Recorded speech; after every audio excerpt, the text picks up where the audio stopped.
एकनाथ शिंदे शिवसेनेत भाकरी फिरवण्याच्या तयारीत. पक्ष संघटना आणि मंत्र्यांमध्येही बदल केले जाण्याची शक्यता. कोकण पश्चिम महाराष्ट्राशिवाय अन्य भागात निवडणूक कामगिरी प्रभावी नसल्यानं शिंदे नाराज. चंद्रपुरात मुनगंटीवार आणि जोरगेवार वादाचा पुन्हा भडका. महापौर उपमहापौर पदग्रहण सोहळ्यासाठी जोरगेवारांना न बोलावल्यानं 16 नगरसेवकांचा बहिष्कार. उपमुख्यमंत्री सुनेत्रा पवारांचा आज पुणे दौरा.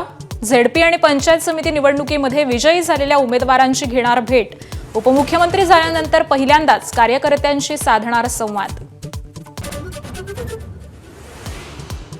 तुम्ही 50 खोक्यांच्या आरोपाचे पुरावे द्या, मी चंद्रपुरातील 1 कोटीच्या आरोपांचे पुरावे देतो. मनसे नेते संदीप देशपांडेंनी पुन्हा ठाकरेंच्या शिवसेनेला डिवचलं.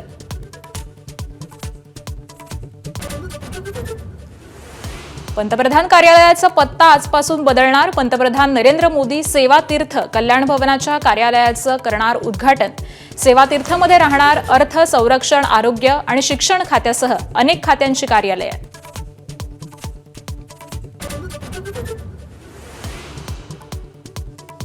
नव्या जी.आर.नुसार मराठवाड्यामध्ये आतापर्यंत 310 जणांना कुणबी प्रमाणपत्र. 24 अर्ज फेटाळले तर इतर अर्जांची पडताळणी सुरू असल्याची माहिती.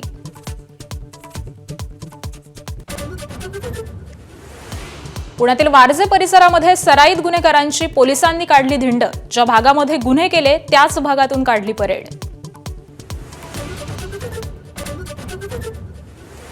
भारताचा फ्रान्सकडून आणखी 114 राफेल विमान खरेदीचा निर्णय. एकूण 3,60,000 कोटी रुपयांची संरक्षण सामुग्री घेणार.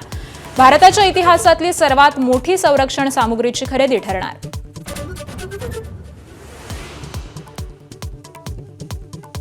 बांगलादेशात बांगलादेश नॅशनलिस्ट पार्टी सत्तेत येणार. 30 पैकी 212हून अधिक जागांवरती विजय किंवा आघाडी. तारिक रहमान यांच्या पक्षाला मोठा विजय. जमाते इस्लामीला 72 जागा शक्य. T20 वर्ल्ड कपमध्ये भारताचा दुसरा विजय. दुबळ्या नामियाबादला 93 धावांनी हरवलं. पंड्या, ईशान किशन आणि वरुण चक्रवर्ती चमकले. एबीपी माझा, उघडा डोळे बघा नीट.